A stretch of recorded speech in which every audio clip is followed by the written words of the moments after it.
10 of the most bizarre and unexplained disappearances. The most unsettling thing about disappearances is that, until evidence of the victim's fate comes to light, the story never truly has closure. If a person is missing in a movie, he or she will be found somewhere in the third act, but that's not necessarily how it works in real life. Here are some of the spookiest disappearances in history. Given the few clues we have for these cases, closure may never come. 1. The bizarre unsolved disappearance of Diane Agathe. Agathe was last seen leaving her residence in the 1000 block of Chesapeake Drive in Odessa, Florida at approximately 11 o'clock a.m. on April 10, 1998. A witness observed Agathe walking north on U.S. 19 near New York Avenue in Hudson, Florida on April 11, the day after Agathe left her home. She has never been heard from again. Agathe did not have her medication with her when she walked away from her residence. Agathe's mother received a phone call from her daughter on April 13, 3 days after she disappeared. No one was home at the time the call came through and the answering machine recorded the message. Agathe said, "Help, help, let me out," while a noise consistent with someone attempting to grab the phone away from her was overheard. Agathe was heard saying, "Hey, gimme that," before the call was terminated. The caller ID stated that the call was placed from a business called Starlight in the Odessa area. Agathe's mother dialed the number, but no one answered. The severed tip of Agathe's right middle finger, with the nail painted red, was located in the U.S. 19/New York Avenue area on April 15, 1998. Her finger was discovered in the same area where the witness reported seeing Agathe on April 11. A bag of Agathe's neatly folded clothing was discovered inside a convenience store's outdoor freezer in Odessa 2 weeks after she was reported missing. In 2000, just one day after the St. Petersburg Times, a Florida newspaper, ran a story on Agathe's disappearance, another bag was found at a Circle K convenience store in Pasco, Florida. It was discovered by Agathe's brother's girlfriend. The clear zipped-up plastic bag was labeled Diane in black marker, and contained black eyeliner, taboo perfume, a tube of bright pink lipstick, and a tube of generic toothpaste. Agathe's mother says the makeup and perfume were items her daughter would have owned, and she was issued a similar tube of toothpaste when she was released from a mental hospital a few weeks before she disappeared. Investigators have not been able to confirm that the bag or its contents were Agathe's possessions, however. Agathe's mother stated that her daughter was a stay-at-home mother in the 1970s and early 1980s. She was diagnosed with bipolar disorder in the late 1980s, and only took her medication occasionally. Agathe's 3 children were taken from her custody in 1988. She and her husband divorced in 1991. Agathe was arrested several times during the following years for minor offenses. Her mother said that Agathe had been taken into custody at least 32 times under Florida's Baker Act, which allows a physician, judge or law enforcement officer to determine if an individual requires an involuntary medical exam. One of the last places Agathe was seen at before her disappearance was the Coral Sands Motel, which was managed by Gary Robert Evers and his girlfriend. In 2001, Evers was charged with murder. He allegedly shot and killed a man during an argument. He has no prior criminal record in the state Florida. Evers is considered a possible suspect in Agathe's disappearance, but has not been charged in connection with it. Agathe had been treated at a mental health facility several weeks prior to her April 1998 disappearance. Her mother believed that she should not have been released, as Agathe required institutionalized care. Her case remains unsolved. Authorities believe that foul play is likely in her disappearance. Some agencies state that Agathe's residence was in the 12,000 block of Cobblestone Drive in Hudson, Florida in 1998. 2. Disappearance of Mora Murray. Murray was involved in a one-car accident Route 112 in the Woodsville section of Haverhill in northern New Hampshire between 7 o'clock and 7:30 p.m. on February 9, 2004. Her car, a black 1996 Saturn with Massachusetts license plates, failed to negotiate a sharp curve and ran off the road, striking a tree. Haverhill is 5 miles away from Wells River, Vermont and 1 mile away from Swiftwater Village by the Connecticut River. This was the second car Murray had wrecked in 3 days. She had previously damaged her father's vehicle in another accident. A resident near the site of the February 9 crash called the police, even though Murray had asked him not to. She had vanished by the time authorities arrived at the scene about 10 minutes later. Her car was left behind, severely damaged in the front end and not in a drivable condition. The doors were locked and a few personal belongings, including Murray's cellular phone and credit and bank cards, were missing, but most of her possessions had been left inside. Murray has never been seen again. There were no footprints in the snow around the car and no indications of a struggle, and tracker dogs lost her scent within 100 yards. Police believe she got a ride from the scene of the accident to parts unknown. The witness to the accident says she did not appear to be injured, but she may have been intoxicated. Murray resided in Hanson, Massachusetts and was a student at the University of Massachusetts at Amherst at the time she disappeared. The university police are assisting with her case. She was a nursing major and a Dean's List student, and was employed by a local art gallery in addition to having a job on campus. She planned to take a nursing job in Oklahoma after graduation. 4 days before she disappeared, she left her job early at her supervisor's suggestion. She appeared to be extremely upset about something and was unable to work. It has not been discovered what was bothering her, but Murray's sister spoke to her on the phone that same evening and said their conversation was normal. Murray emailed her professors the day of her disappearance and said there was a death in her family and she had to go away, but would be in touch upon her return in about a week. No one had actually died. After her disappearance, Murray's dormitory room was found packed up, as if she was planning on moving out altogether. She withdrew $280 from her bank account the day she disappeared, but there has been no activity on her bank accounts or credit cards since then. She packed up all her belongings in her dormitory room into boxes, and left behind a personal note for her fiancé, an Army lieutenant named William Rausch who was stationed in Fort Still, Oklahoma.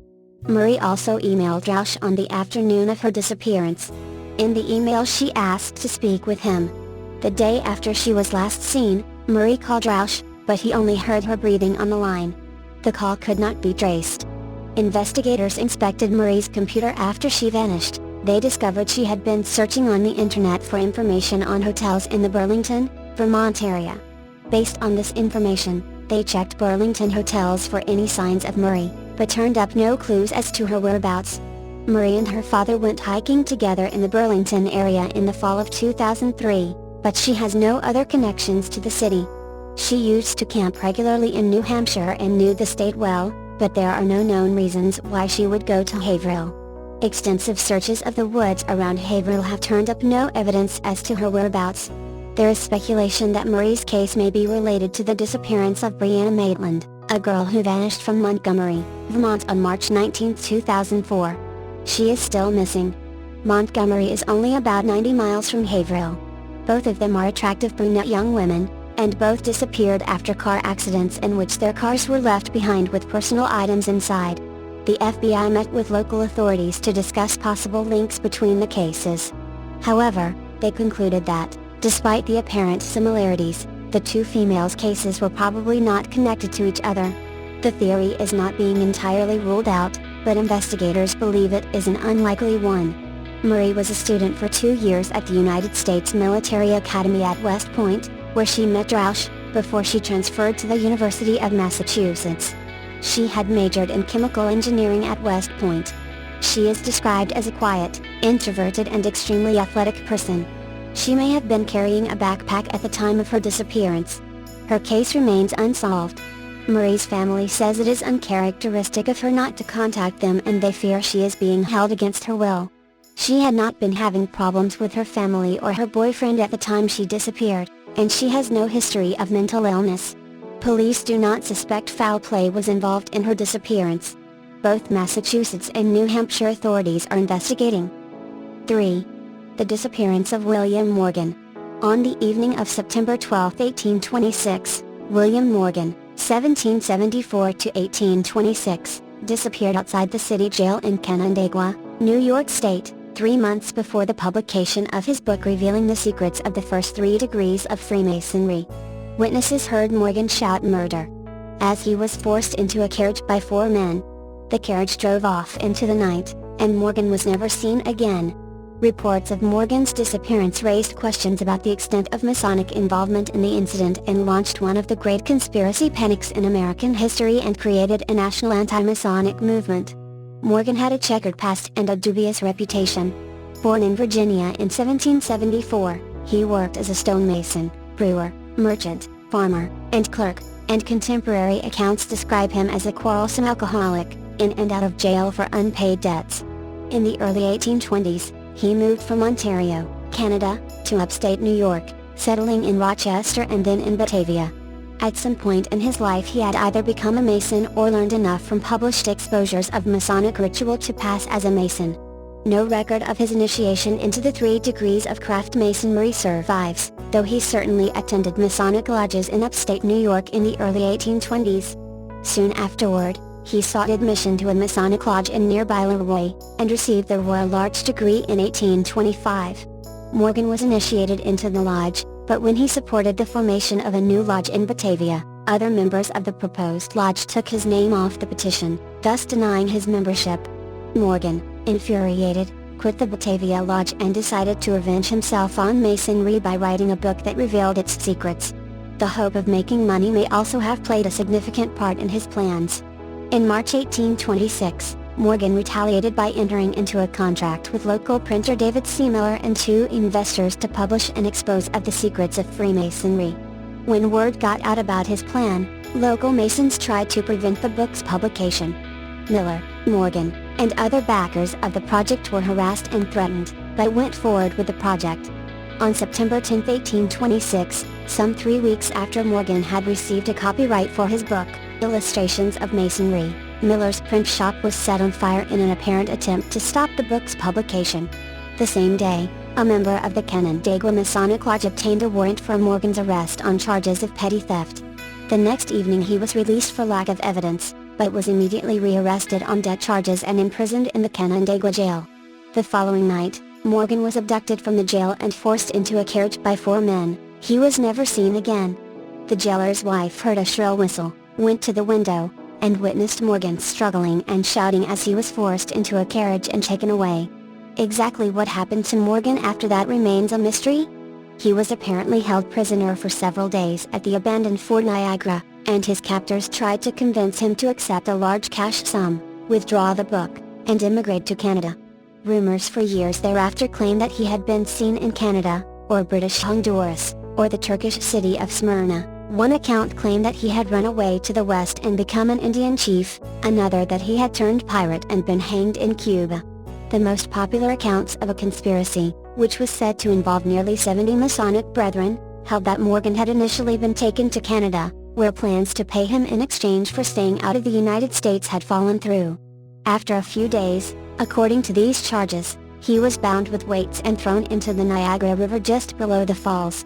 When a decomposed male corpse was found near Lake Ontario more than a year after Morgan's disappearance, the corpse was initially identified and buried as Morgan, though many charged that the local coroner, hoping to please the anti-Masonic movement, had deliberately ignored signs that called its identity into question.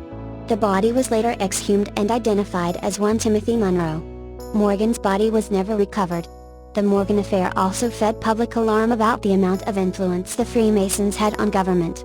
Half of all officials in the county where Morgan disappeared, and as many as 2/3 of office holders across New York State, including the Governor DeWitt Clinton, belonged to Masonic lodges. Morgan's book, Illustrations of Masonry, nonetheless appeared in December 1826. Other sources said it was released in 1827, was an instant bestseller, and filled with blood-curdling descriptions of supposed Masonic rituals and vengeance oaths, which prompted an investigation of the order by New York state legislators in 1829.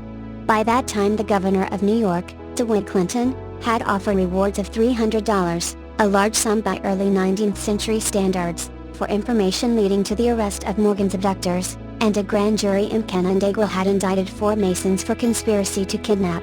3 of them pled guilty but claimed they had no idea where Morgan was.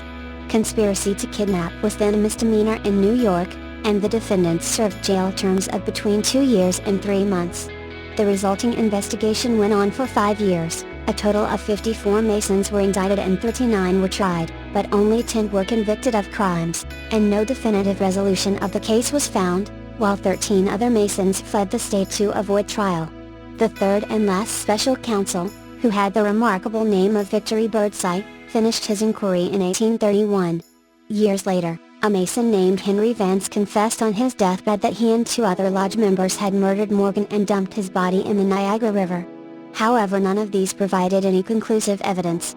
Whatever the facts of the matter, charges of a Masonic cover-up in the Morgan affair fueled the first national mass anti-Masonic movement, which spawned dozens of newspapers and other publications and created a political party. 4. The chilling mystery of the missing bride. On October 14, 1965, Mary Shotwell Little decided to go shopping and have dinner with a friend. It should have been a normal evening for the newlywed, who had tied the knot with bank examiner Roy H. Little Jr. just 6 weeks prior in a lavish church ceremony. On that October day, Roy was out of town, training to become an auditor. Mary planned to throw him a surprise party upon his return the following day. Not only would this party never happen, but Mary would never see Roy again. Shortly after dining with a friend at the Lenox Square Shopping Center in Atlanta, Georgia, Mary vanished. A former resident of Charlotte, North Carolina, Mary moved to Atlanta with Roy just after their wedding. Mary found employment as a secretary at Citizens and Southern National Bank. After finishing her shift on October 14, Mary drove her brand new metallic pearl gray Mercury Comet to Lenox Square. She was wearing several pieces of jewelry, a white London fog raincoat over an olive green sheath dress with white flowers, eyeglasses and flat shoes. She was carrying a set of keys and a John Romaine handbag. Mary finished shopping, and brought 4 bags of groceries to the car. During dinner with her co-worker, she spoke favorably about married life and seemed to be in good spirits. At approximately 8:00 p.m., the two concluded their meal, and Mary walked through the parking lot toward her car. The next morning, Mary did not show up for work. The bank supervisor questioned the co-worker with whom Mary dined the previous evening. She told her boss that Mary's car had been parked in a lot near Lenox Square, and that she had seen Mary walking back to it after dinner. Police were alerted and traveled to the shopping center, where they found the Mercury Comet still parked in the same location. There was a coating of red dust on the car's exterior, and the 4 bags of groceries, Coke bottles, and a pack of canned cigarettes inside the car. Mysteriously, there was also a slip, panties, a girdle, a bra, and 1 stocking inside the car. With the exception of the bra and stocking, everything was neatly folded and sitting on the console between the front bucket seats. The stocking appeared to have a knife cut through it. The panties were determined to be Mary's. The seats were stained with blood. Because the car's engine was cold and the ignition key was missing, police theorized that it could have been driven during the night, for no more than 40 miles. A traffic officer claimed that the car had not been in the lot at 6:00 a.m. that morning. Every available police officer was put on the case. The woods near the shopping center were the subject of an exhaustive search. By the weekend, hundreds of Army reservists and citizens joined the search, checking wooded areas and creeks within 20 miles of the scene. A fleet of privately owned airplanes were dispatched to fly over Atlanta and search for the missing woman.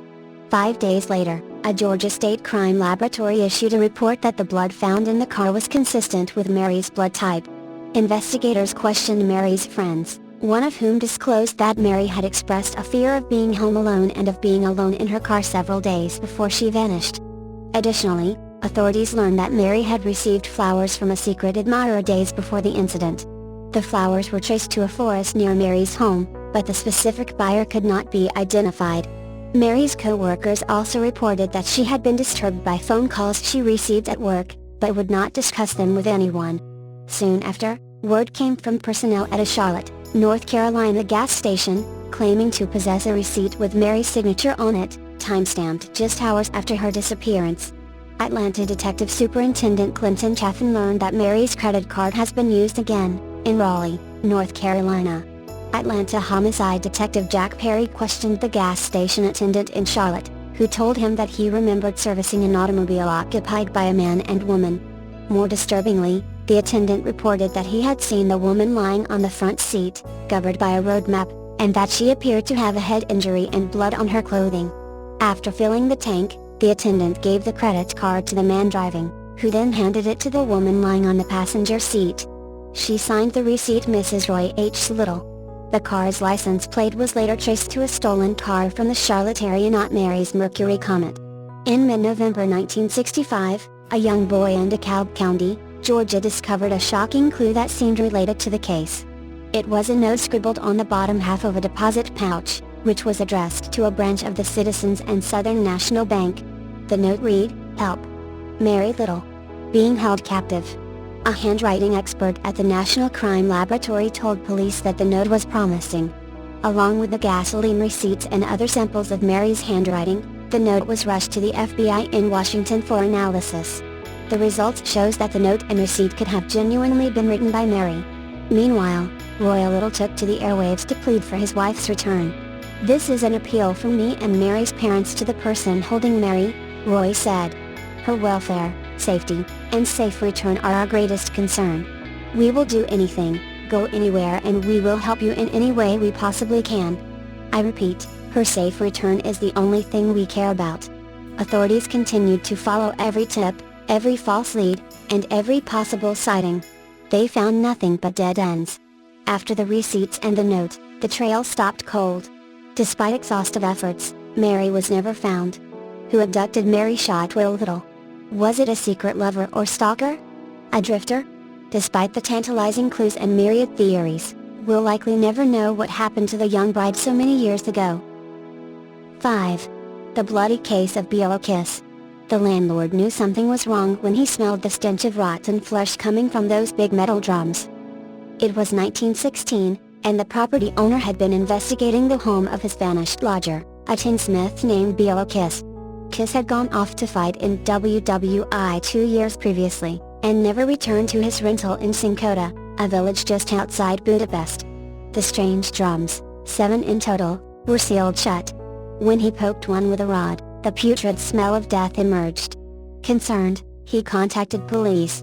Detective Chief Karoli Nagy arrived on the scene. They called in a woman named Mrs. Jakubek, the matronly house cleaner Kiss hired to take care of his property.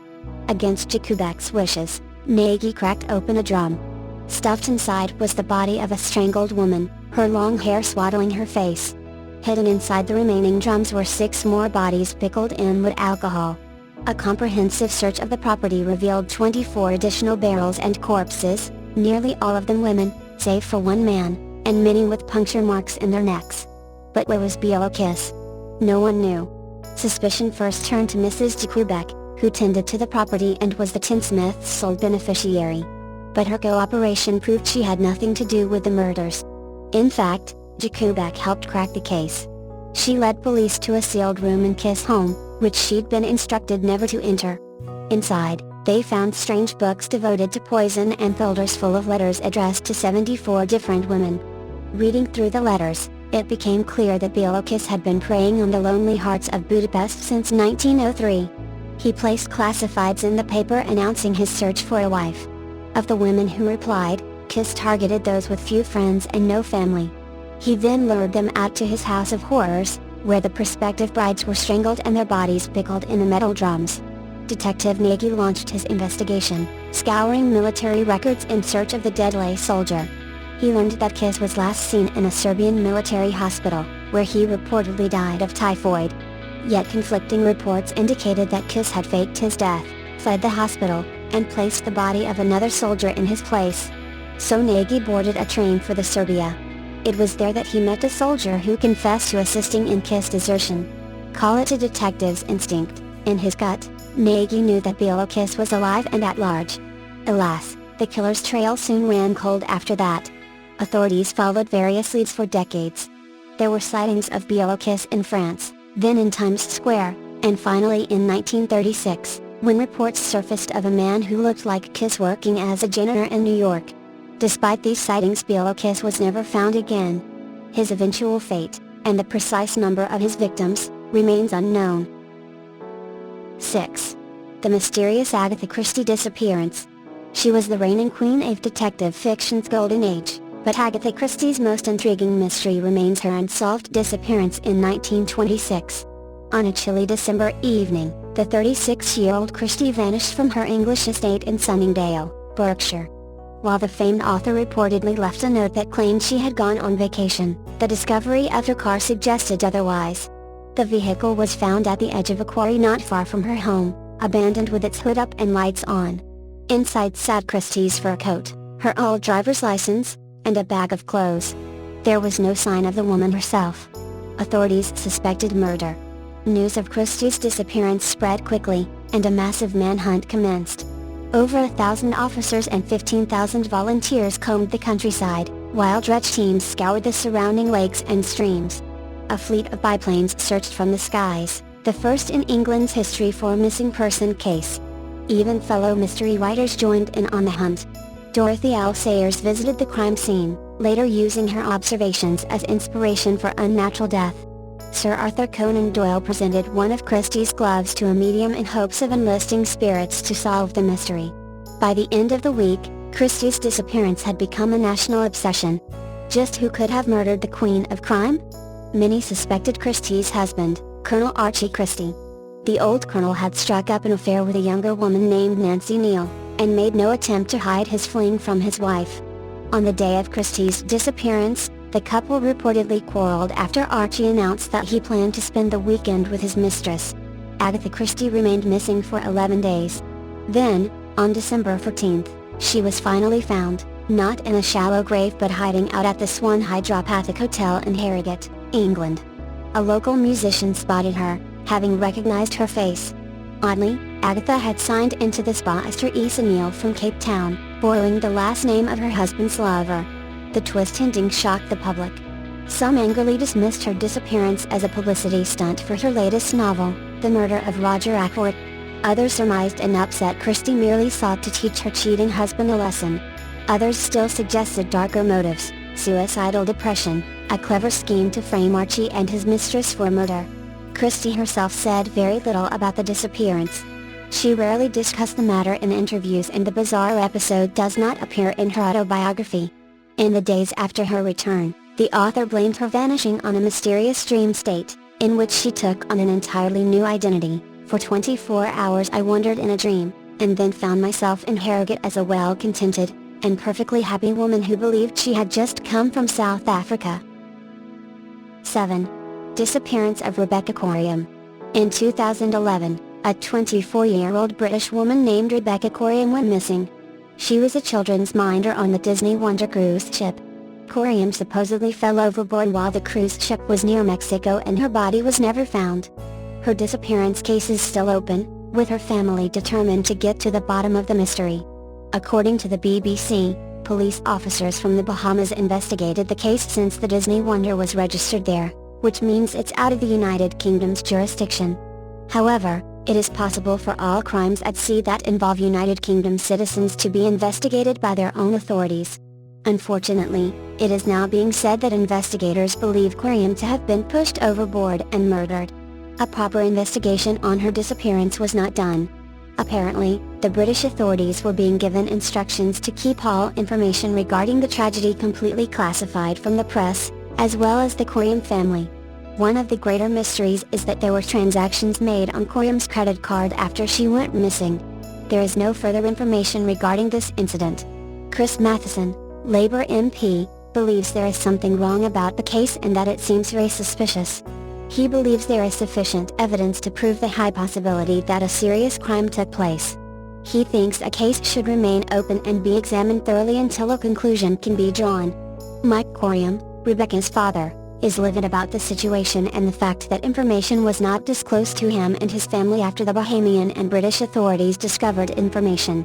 They have not been able to hold a proper funeral for Rebecca as her body has not been found, and this is highly disturbing for her family. According to John Prescott, a former ship steward, the most unsettling part of the disappearance is the conspiracy of silence regarding the case and the fact that the United Kingdom is not doing more to determine what happened to one of their own. After Rebecca vanished, the entire crew searched the ship for her and were unsuccessful in their findings. The United States Coast Guard, as well as the Mexican Navy, also held searches that were not successful. The Cheshire Police said they had done everything in their ability to help and provide support and comfort to her family. But the Coriums and others seem to think otherwise. The results for this case are, unfortunately, still unknown. Hopefully the truth to Rebecca Corium's disappearance will be uncovered soon, and her family can cope in peace with the findings. 8. The unexplained mystery of the missing people from the MV Joyita. It was built in Los Angeles, U.S., in 1931, as a luxury yacht for movie director Roland West. Naming it Joyita, meaning Little Jewel in Spanish, for his actress wife Jewel Carmine Ill. The 69 feet long wooden ship changed hands in 1936. It was said to have been acquired by the U.S. Navy in October 1941, taken to Pearl Harbor and outfitted as a patrol boat. The Joyita ran aground in 1943, and was heavily damaged, but since ships were needed by the Navy, she was fixed. It changed hands in 1948, then again in 1950 and in 1952, when Dr. Catherine Luimila, a professor at University of Hawaii, bought it. She chartered the ship to her friend, Captain Thomas H. Dusty Miller, a British-born sailor living in Samoa. Miller used the ship as a trading and fishing charter boat until the mysterious incidents surrounding it 3 years later. There are some ghost ships in the world, but this particular one is known as the Pacific's Ghost Ship. It is listed as one of the 10 ghost ships in the world by some websites because of the mysterious circumstances in which it was found. Although there are many stories on what may have happened on board, no one knows until today what really transpired on the ship.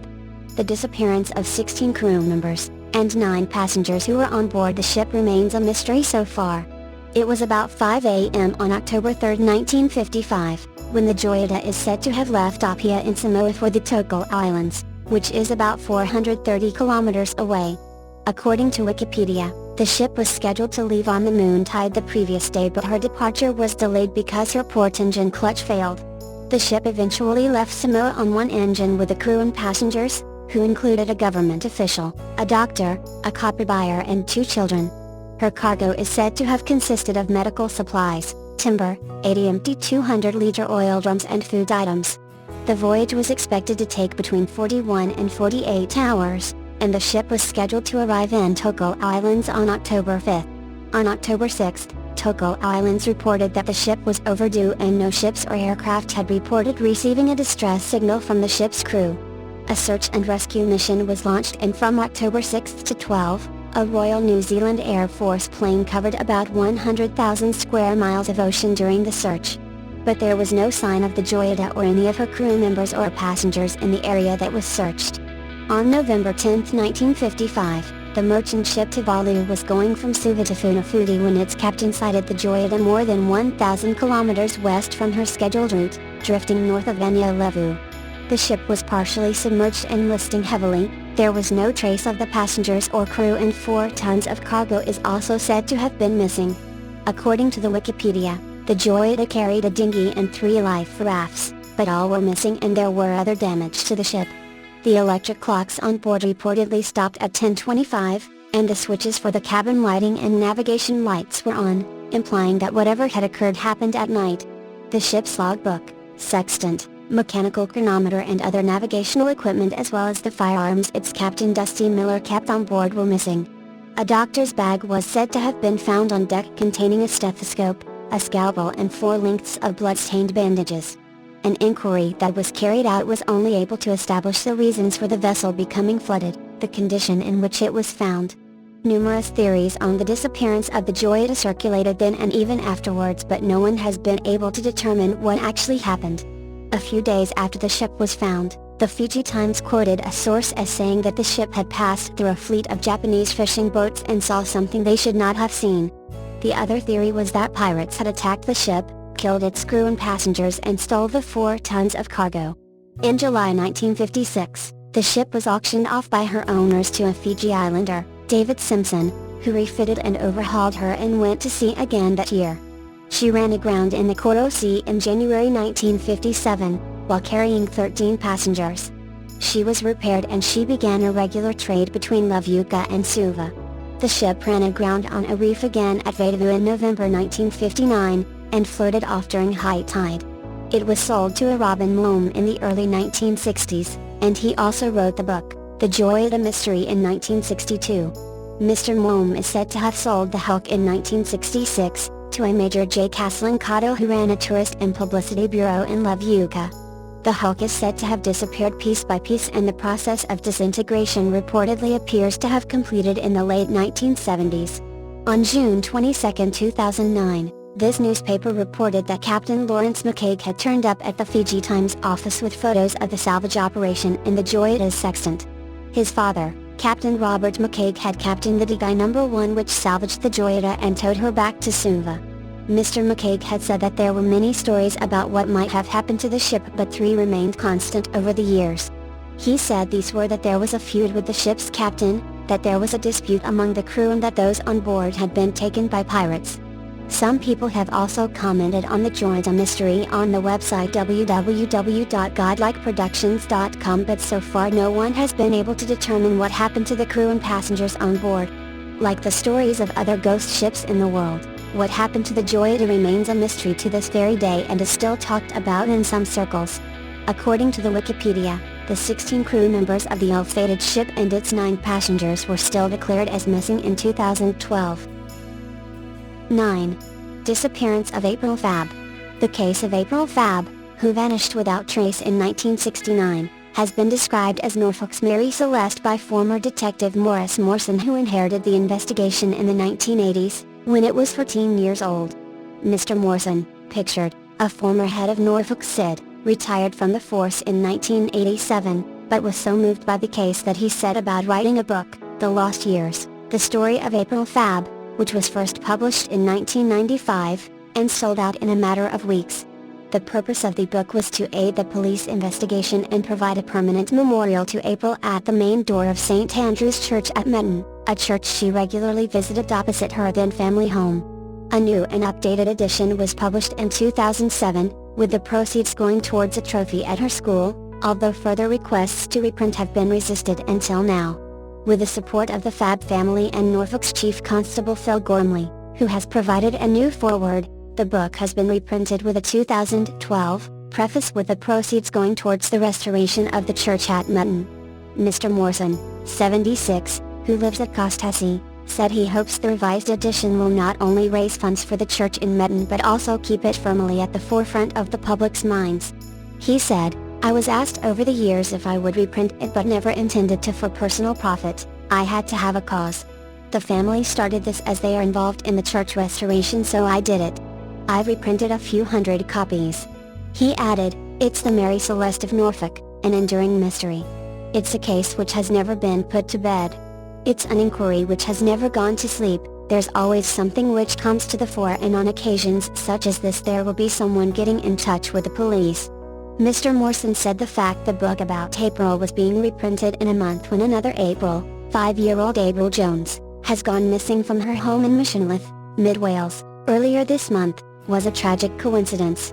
He said, "The Wales case is another tragic thing.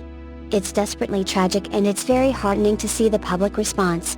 There is a tragic coincidence of the names. The agony being felt by the family of April Jones is only too familiar to that which has been felt by the Fabb family for more than 40 years now."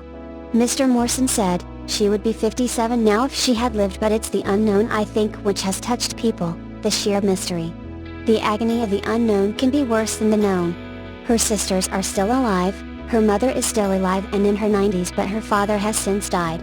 He died in 1998. The fact that her sisters are now both grandmothers, it reflects the passage of time. It's going to constantly hurt them even after 43 years.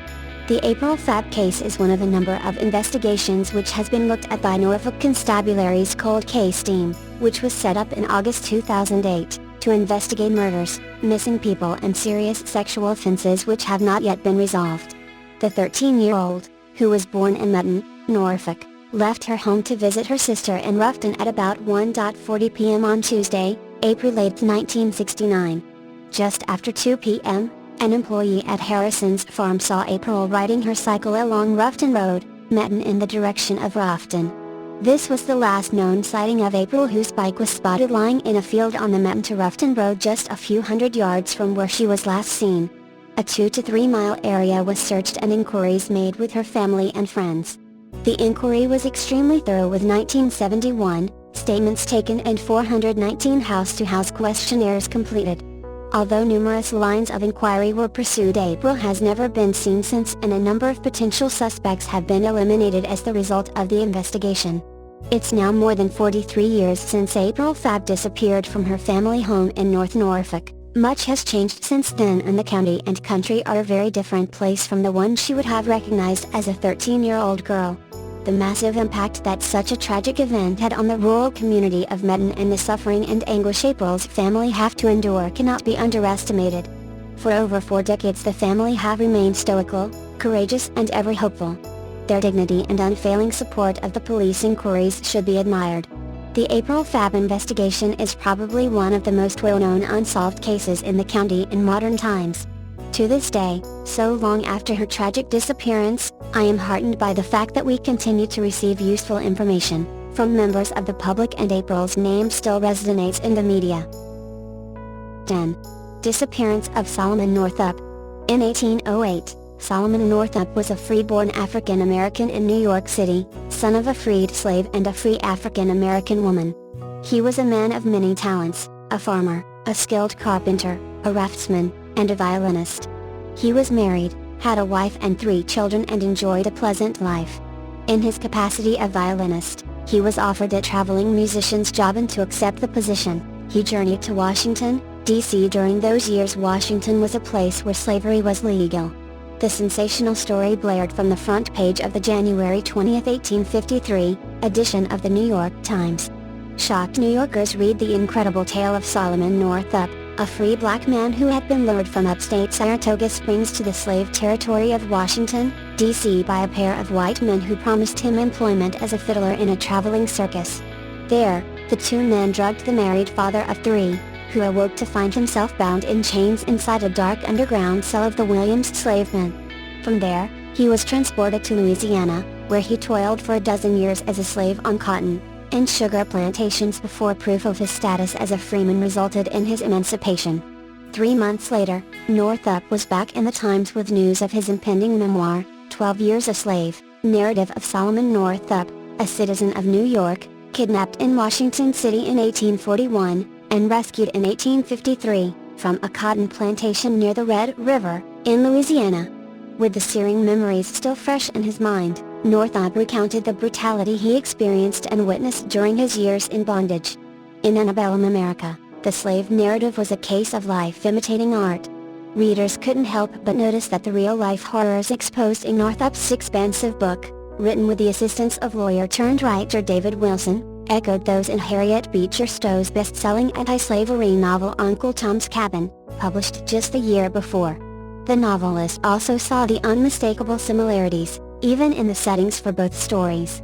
In A Key to Uncle Tom's Cabin, which Stowe published in 1853 in response to critics who had said she exaggerated and sensationalized slavery's brutality, she wrote, "It is a singular coincidence that Solomon Northup was carried to a plantation in the Red River country, that same region where the scene of Uncle Tom's captivity was laid, and his account of this plantation, his mode of life there, and some incidents which he describes, form a striking parallel to that history."